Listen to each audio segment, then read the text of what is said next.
Hello and happiness from the carpenter's office. We're back again. I am happy to sit down and be talking to you right now. I've been running around like a chicken with its head cut off. Um, Carpenter's life is a busy life. Of course, they say if you want something done, ask a busy person. The reason they say that is because busy people are used to taking care of business. So I've been a carpenter for about 40 years now. And boy, I think I might be wanting to be done. I wish they could just attach something so folks could just, maybe they could Google my brain, all the information and all the experience and everything that's in there. And maybe I get paid for that. But for now, I got to keep working because I got to keep getting paid, to afford all these boots and whatnot. But I got a lot of stuff to talk to you about today. A lot of boots here. I got a lot of boots back here. And first thing I want to talk to you about is the Munson Ranger. This is the 8011 Red Wing Iron Ranger, Red Wing Munson Iron Ranger 8011. Now the 8111 is the amber harness. That's the most common Iron Ranger. This one is the Munson Ranger, and I tell you why. But first of all, I want to show you. See, there's some broguing on the toe there. Can you see that? On the toe cap, on the seam, there's some little circles and cut out there. It's a quadruple stitch with little circles in the middle. But what's going on with a boot that anybody calls Munson is a lot of the manufacturers have something called the Munson Last, and so they have slight variations on this. But it has what it has is it has a little anatomical curve to it like that. Different than a lot of boots. Here's a logger I was going to show you in a minute and talk about. But look at the logger. Can you see? I know it might look the same to you, but can you see that the logger? Maybe you can see from the front better the toe. See how the logger it really has a more tapered toe, and this has a more bulbous toe. I don't know if that was evident right there, but I'm going to be looking at my notes.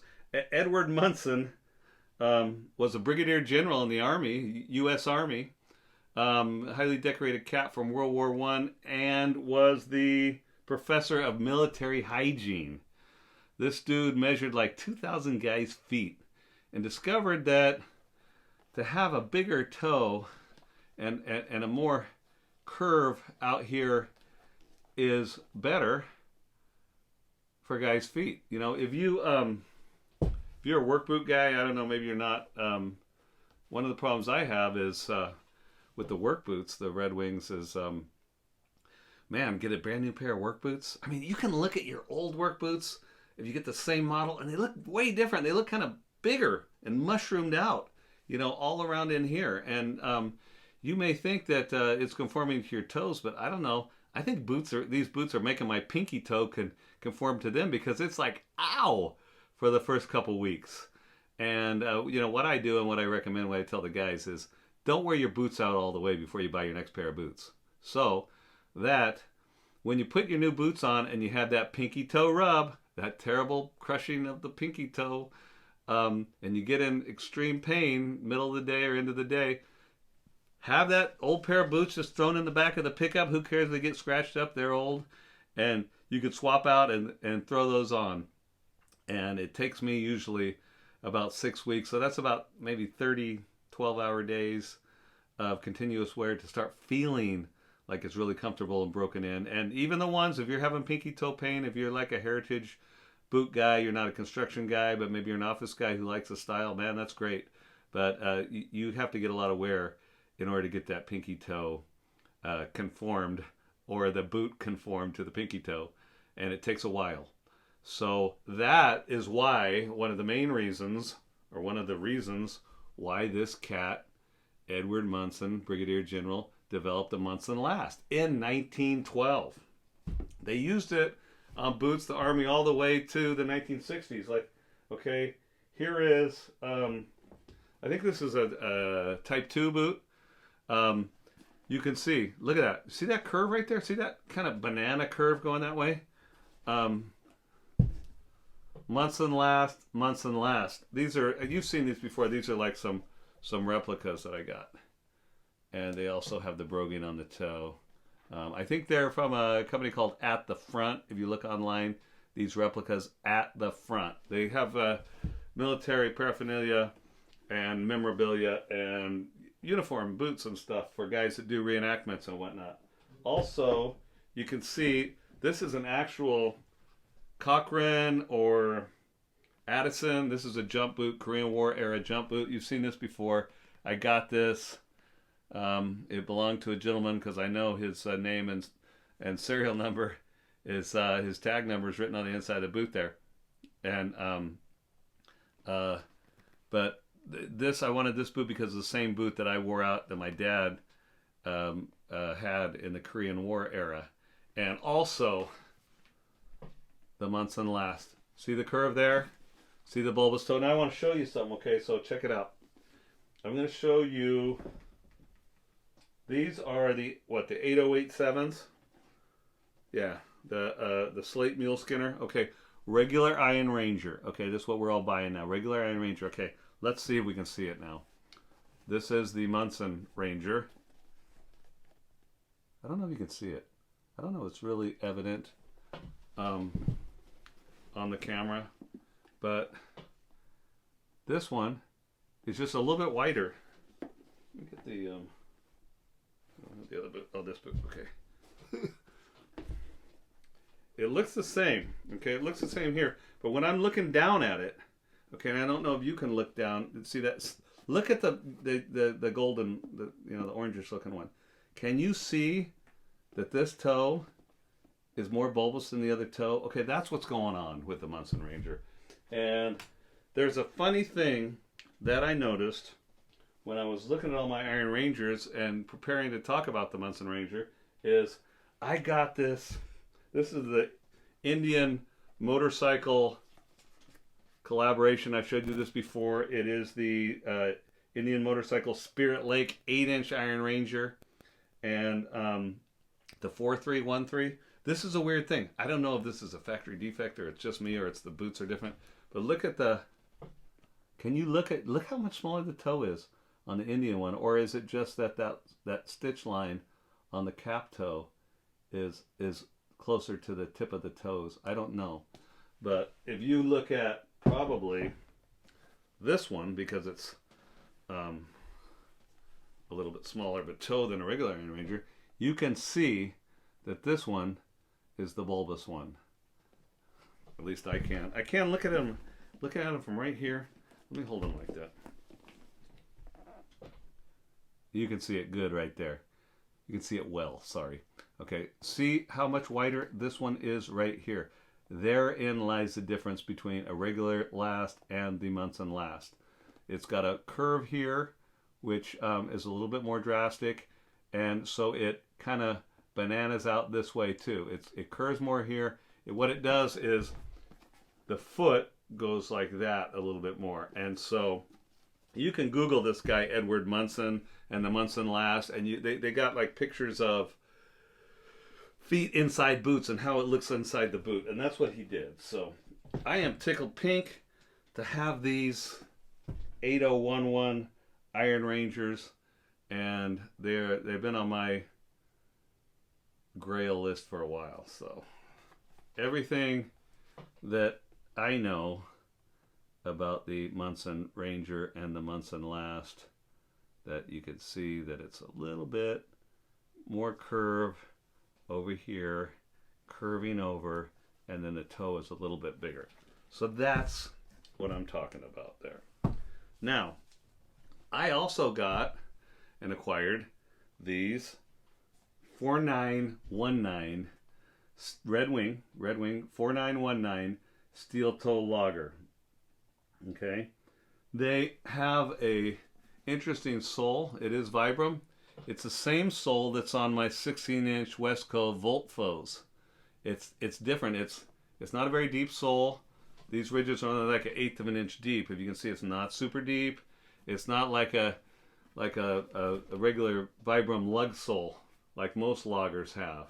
And so we're going to talk a little bit about that right now, because if you look, okay, at the way this is made, okay, the way the vamp intersects the upper, okay, the vamp being this part of the boot, okay, and the upper being this part of the boot, okay. We're not talking about the heel back, you know, the heel over here, just the vamp and the upper. So if I show you, for instance, let's just get back the Iron Ranger, the Spirit Lake, okay.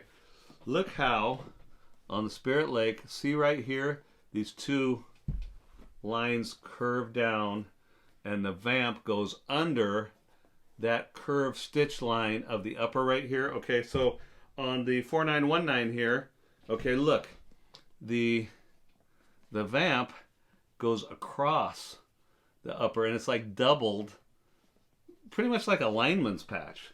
So I think that's why these are called the 4919 logger, but I think they're more like a linesman. I think that's why they don't have such a big lug sole on them. Also, they are reminiscent of, these are the 919s, okay? You can get this, the 920 is steel toe. That's what I'm really looking for. But the 919, okay, a lot of these, okay, there's a similar boot to this, the 699 or the 2210, okay?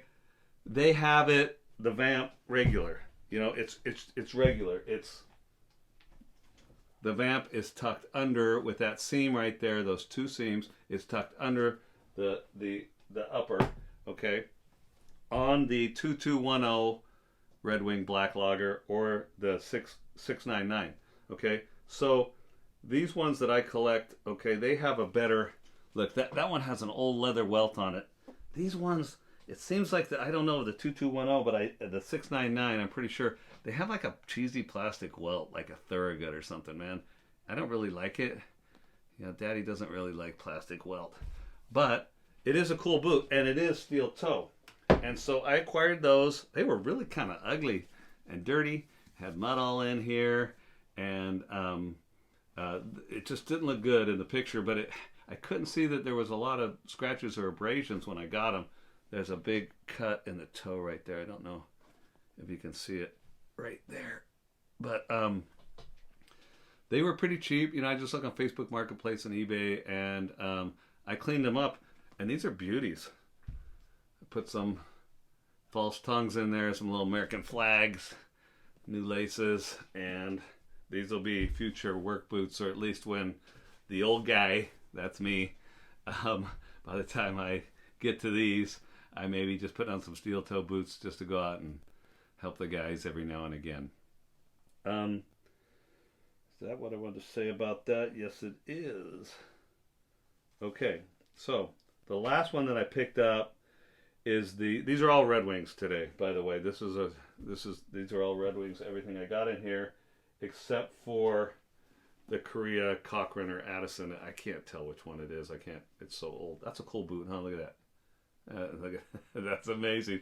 Or this replica boot by At the Front. Everything else here I've been talking about is a Red Wing today. So I have another boot that I've been wanting for a while, the 8130.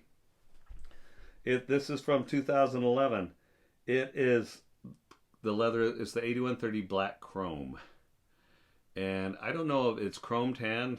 I mean, it should be if it's called black chrome, but I think it's for the shininess of this black leather. They got like a black prairie, a couple other leathers that Red Wing has released, either on their Iron Rangers or their mock toes. But what someone did on this, and the reason that I liked it a lot, and I'm not a super black boot guy. Some guys are just going to be black or brown. I'm not that way. You know me. You know I love different colors. But someone had put a black. They resold this. They put a rubber midsole black, and it's got the black welt. I don't know if I don't think they redid it, but they hit all the holes on it. It looks like when they restitched that thing. It looks really good. But this is a Vibram or Vibram, some guys say. Wedge sole, crepe sole, whatever you want to call it, traction tread. Red Wing calls theirs a traction tread. We just call this the wedge sole, okay? Because it goes from a little bit higher here to a little bit lower down there. That's why they call this the wedge sole. But it came with that white crepe sole or traction tread Red Wing sole, and whoever did it, you know, they didn't, doesn't look like they put too much wear on the uppers. These ones have, which I really dig. You can see it maybe better on, I don't know. These ones have that little Red Wing stamp on the side right there. I don't know if you can see that at all. And I was excited to get those. So those are the boots that I have for you today. And I wanted to let you know, looking at my nose, looking all around, I wanted to let you know that I still have the patches. Some of you guys, the first 10 guys, received them for free. We've sold some more. They're $10 a piece plus shipping. If it's in the U.S., I'm not going to charge you for a stamp.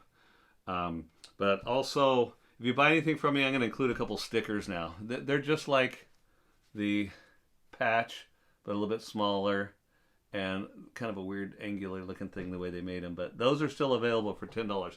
Okay, for these. These are free. Whatever you buy, you're going to get a couple of those. Also, some of the guys have been buying from me on eBay, some of you viewers, subscribers. And I am Happiness Carpenter on eBay too, so I usually have 15 to 20 pairs of boots on there. And lots of them are, you know, one of the guys, hey Ryan, was excited because he actually got, he's a Canadian guy, a great guy, and my friend, and he actually got boots that he saw on here that were made, the vintage boots made in Canada, and he got them and he loves them. So if you can search a vendor on eBay, I'm not sure exactly how to do that, but I know people can. You can search Happiness Carpenter and you can see everything I got for sale. So also, I still have the shirts back here. You see the shirts behind me. Okay, we have the light green shirt, which is a Wrangler. We have the darker green shirt, which is a Lee. The Lee, they both feel, the Lee feels kind of like a thin flannel, okay? And the Wrangler, it's not so flannelly, but it's a little bit thicker. It's like a work shirt. They're both like medium quality shirts. They both have the same configuration of patches. So you have the Happiness Carpenter, you know, on the left shoulder right here. The right shoulder, Prevent Forest Fires, Smokey the Bear with a couple bear cubs. It's the really the coolest vintage Smokey the Bear patch that I've seen, and they were difficult to get because what happened was I had my wife sew the patches on. I had this shirt I got at Suburbia in Mexico, and she sewed the patches on, and I wore it because I was promoting the patches, and she put the other patches on, and then guys were like, "Hey, you sewing the shirt?" So I had some shirts made up. I had them professionally sewed on by the people who like do the police and fire uniforms and put all the insignias and patches and stuff on their uniforms.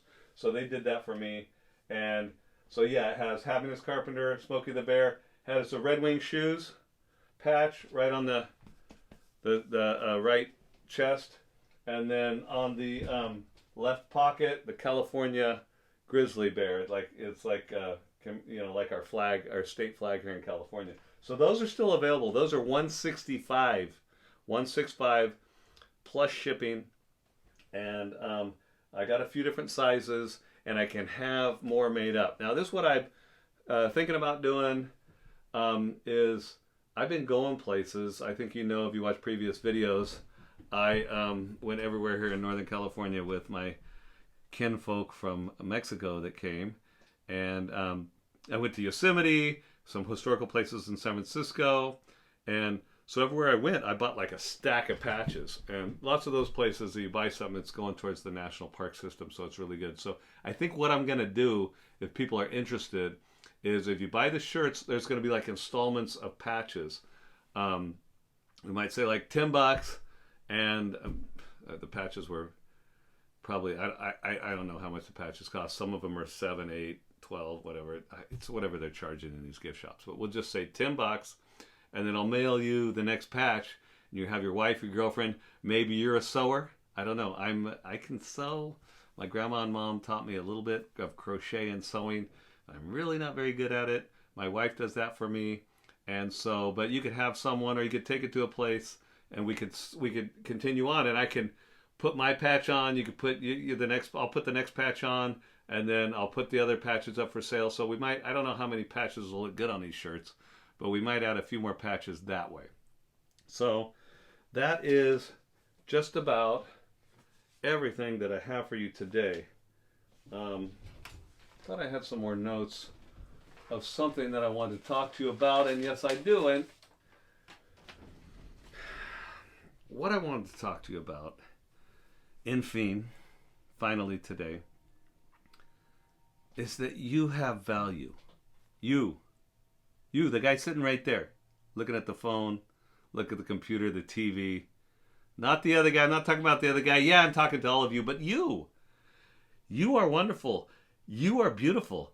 You are intelligent. God made only one of you, and every other creature on this planet desperately needs you to be you. Don't give up on you. You know, myself, I'm the hardest person to forgive.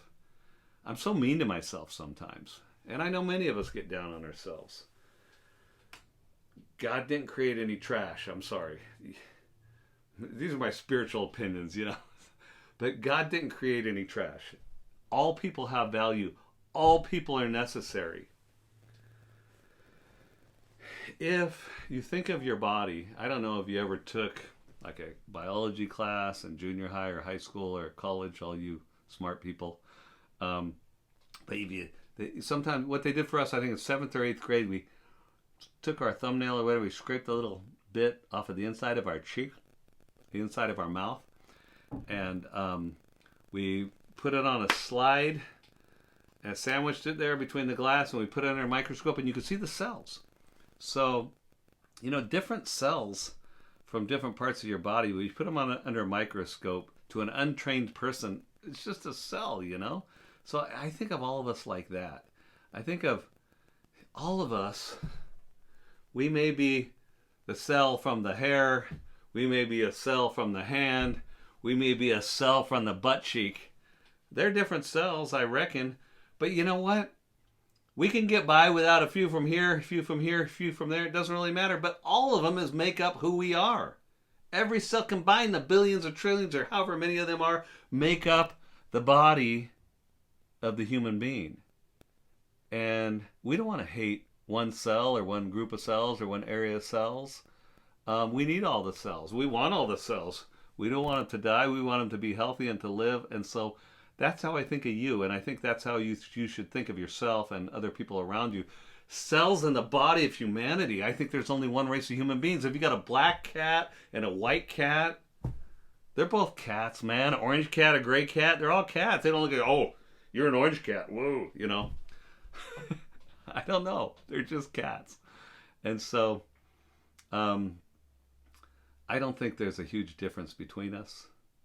And I think that we all are crucial and vital to the other people. When I walk out, I've told you before, I walk out my door here, you know, what I can see at the house, that's my responsibility. And if someone needs help, I help them. And so I think if we all could just take the person it doesn't have to be our neighbor, it could be a person at the store, at work, whatever. I know there's hateful, mean people. Again, someone makes you angry or they're hateful or cruel to you, stay away from them. You got to figure that out and not put yourself in that situation. But for people that are safe and or maybe vulnerable, I think if all of us could just help those who have been put right around us, who we interact with daily or occasionally or in our house or in our neighborhood, you know, our neighbors, I think we'd all just take care of what's around us. I don't think we'd have any problems in this life and in this world. I think we'd all have everything we need. And I don't think that we would have all this strife and illness, injury, death, abuse, racism, sexism, ageism. Let's get rid of all that stuff and just love each other. So that's what the Carpenter has for you today. Boots and love and unity.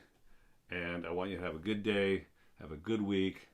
Like and subscribe as always. It helps me out. I'm trying to get monetized, trying to sell this stuff, guys, so that maybe I can retire and have my own brand. I don't know. Would be fun. But in the meanwhile, it's just fun stuff. And so have a happy day. The Carpenter loves you. Thanks for watching.